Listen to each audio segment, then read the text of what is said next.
Get it one glass, yeah. Hi, my name is Jane Tolomelo. It's T-O-L-O-M-E-L-L-O, and I'm from Dallas Township. I really came here without any kind of speech or without any kind of facts, and I think that you've presented a lot of that already. I'm here as one who's been sacrificed, is how I like to look at it. I'm a sacrifice for the gas company and for all of the stuff that goes along with it.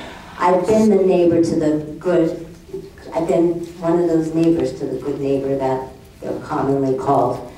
I have a lot of other names I'd like to call them, but good is not one of them. I've been through hell and back. I don't know how else to say that. I had to leave my home. My home is now going to be put on the market if I could sell it at all.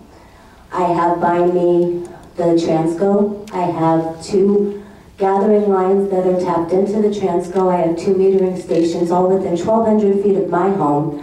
And more important, so 3,000 children down the road. No, I'm sorry, I said that wrong. It's 800 feet from my home, 1,200 feet from 3,000 children that are at a Dallas school campus.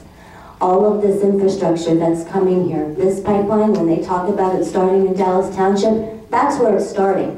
1,200 feet from a Dallas school district with 2 elementaries, a middle school, and a multi-million-dollar high school that houses over 3,000 lives. That doesn't count the TSS workers, the parents that are there. So you're looking at more than 3,000. Do you realize that's more than was killed in 9/11?